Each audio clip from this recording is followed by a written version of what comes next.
You're gonna be a mom very soon. You had to. And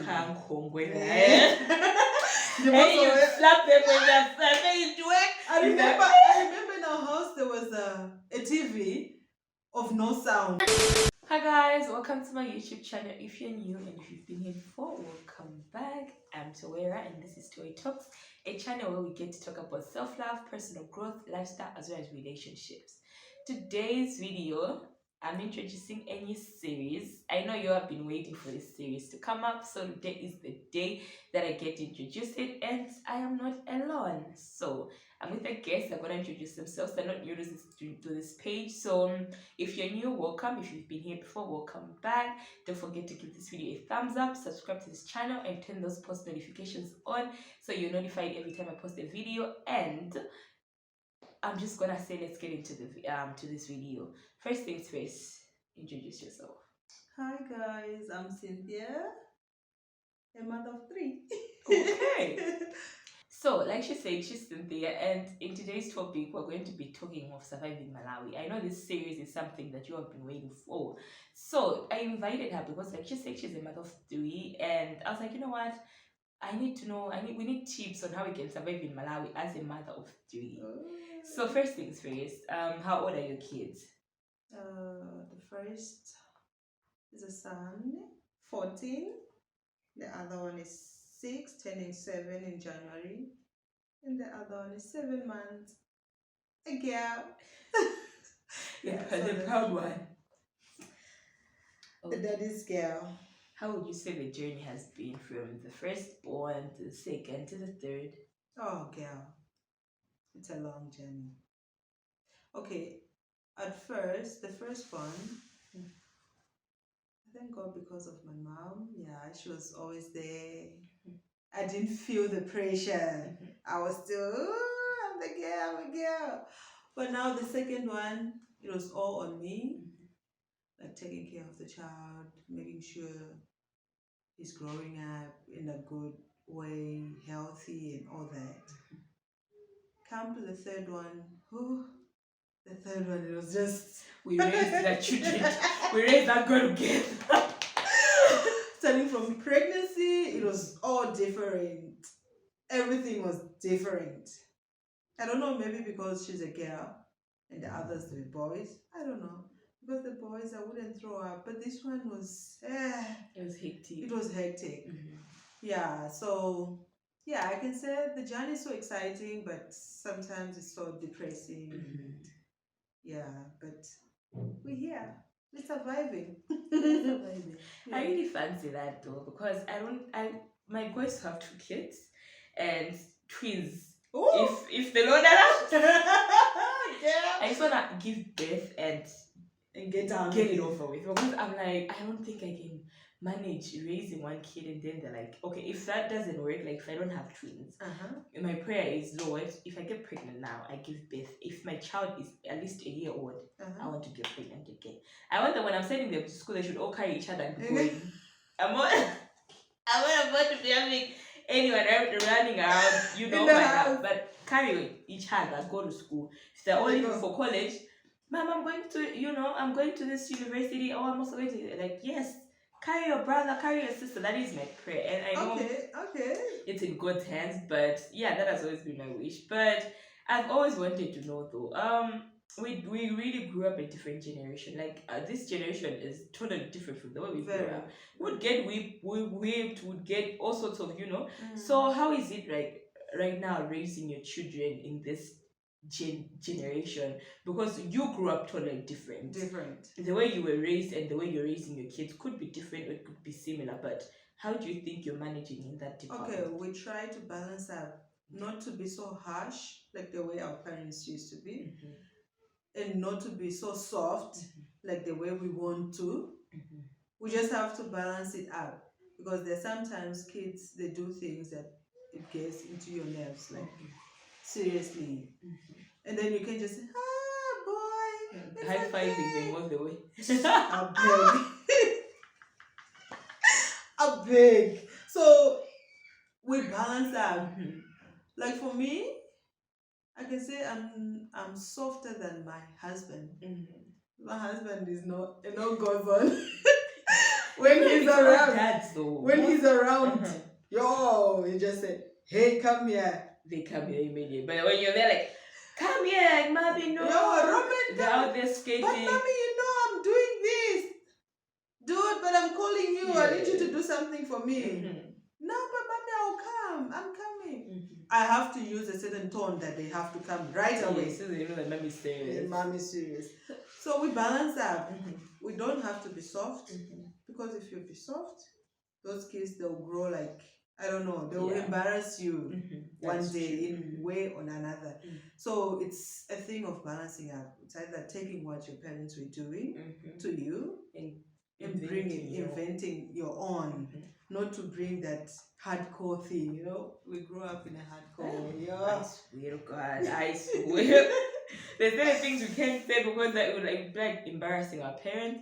But then again, it's like, okay, we went through all of that. Yeah, you would not dare. You would not dare do certain things the way children nowadays are doing. So, like, what do you think has changed? What is so different about being a mom now as it was in the past? I think because nowadays, the moms of nowadays, maybe they're more civilized. Like, there's a lot of things. It's a world of technology. Okay.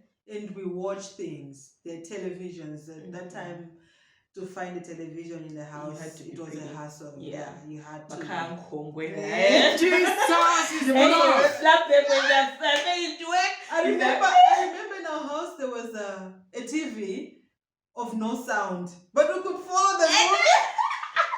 One time the color of our TV just disappeared. So everything was showing like not black, but it was a green, sort of. And then it would just pop up and then the colors would show. And then you'd realize, oh, this person is wearing purple. And then was the normal thing, like you just watch your TV and you know the mom wouldn't do any effort of going and say, no, you need to do this, you need to call the technician. Oh, let's go on Google and Google how to fix a TV, you know? Yeah. But nowadays, parents are always, even to prepare the food of a child, a 6 months old, they'll be like, no, I can do it on my own.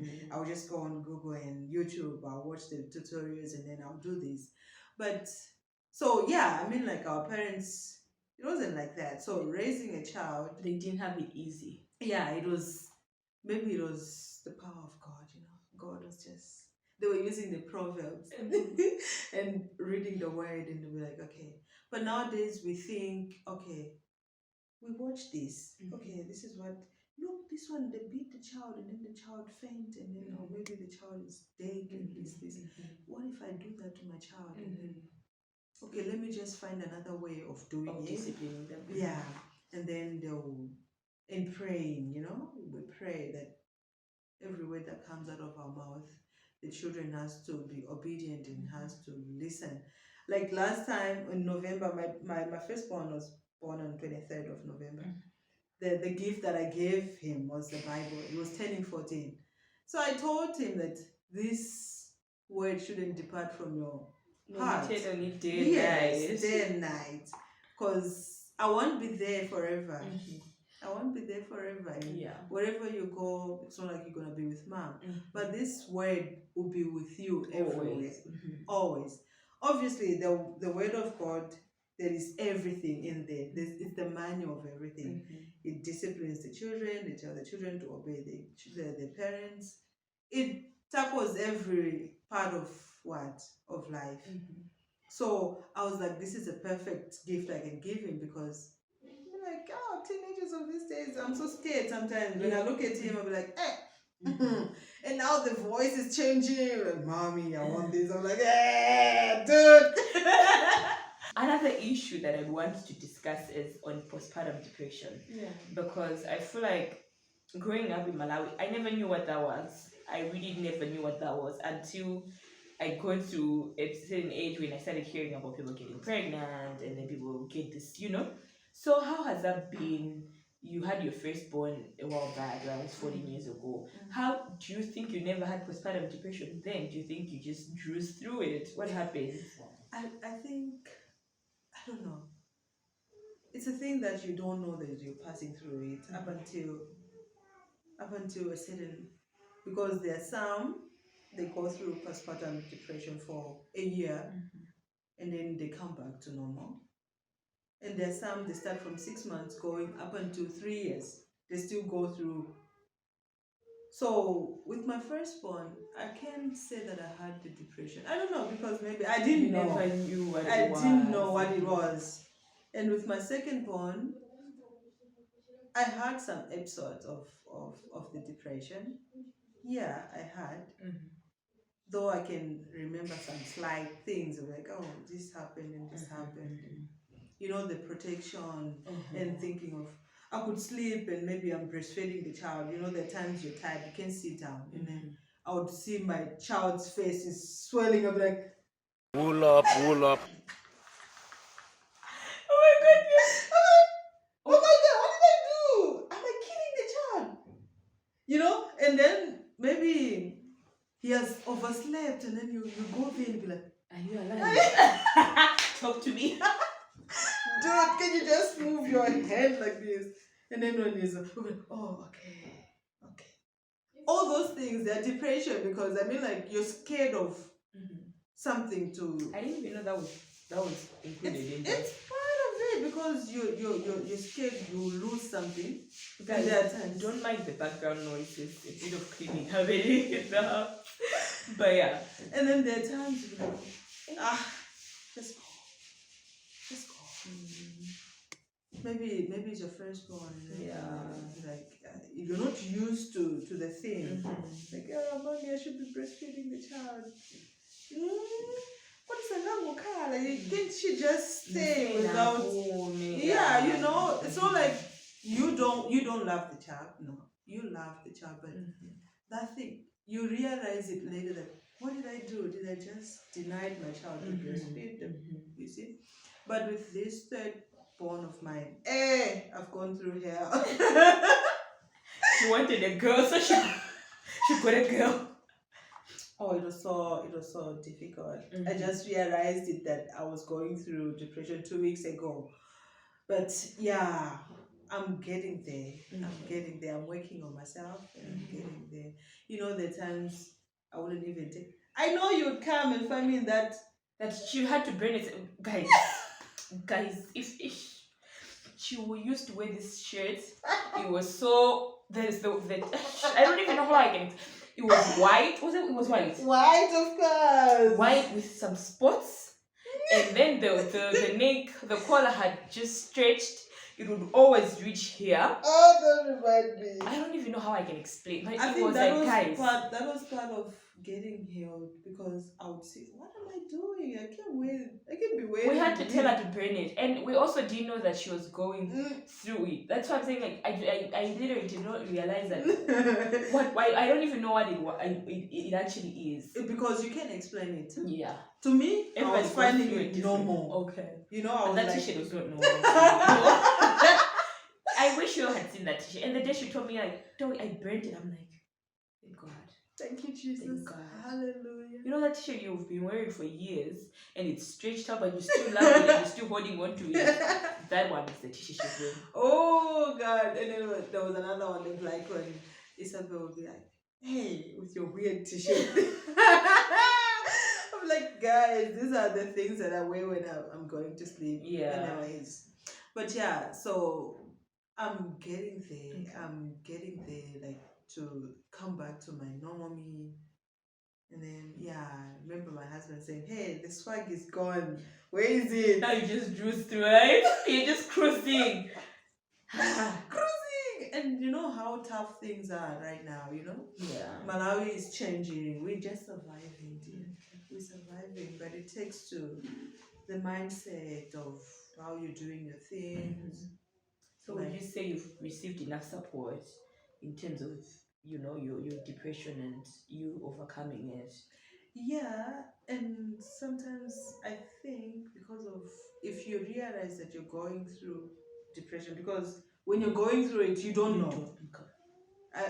That thing, the postpartum depression, you really don't know that you're going through that.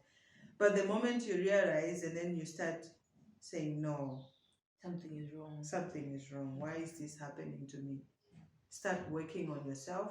And if you have the support, the support of the You have to come back. Guys, if you have the support from your spouse or even the friends, you guys can come and share up, and it's enough. I mean, like, you don't know how much you've played the part of bringing back me, like reviving me.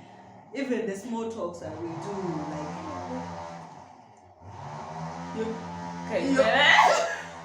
sorry guys, we had to cut it because of the fruit sound, but we're back. Yeah, I was saying, like, the checking up, even coming to do the hair, and then we talk, we laugh, we do what, we bring up the ladies' night. Those things, guys, I don't take them for granted. For me, I didn't know of all this postpartum depression I'm going through, but some part of it will be like, okay, yeah, I think I was missing this. I really need to go out, get some pizza or do something.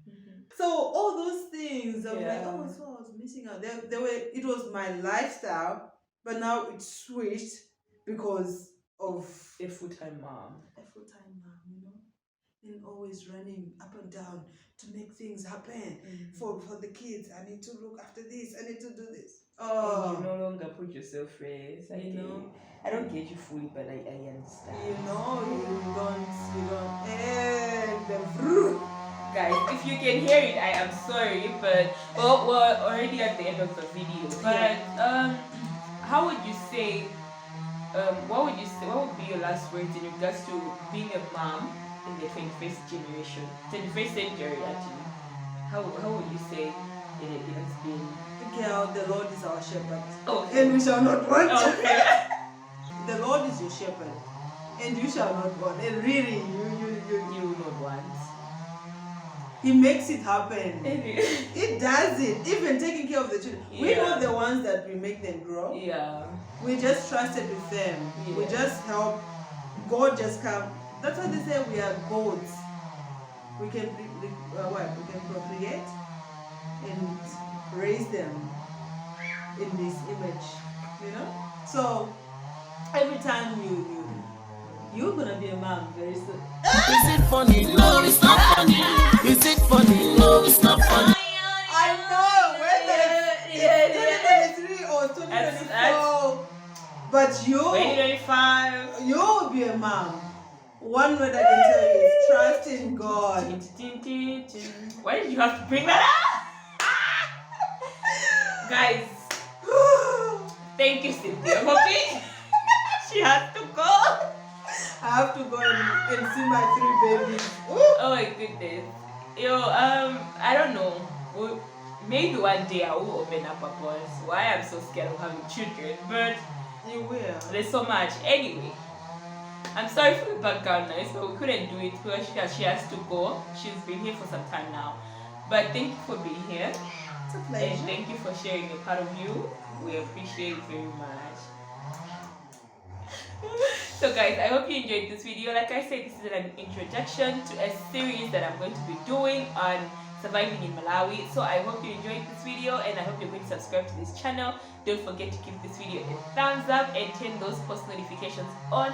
Comment down below if you're a mom too and you have some experiences that you'd like to share. Comment down below. So until my next video, you guys, peace.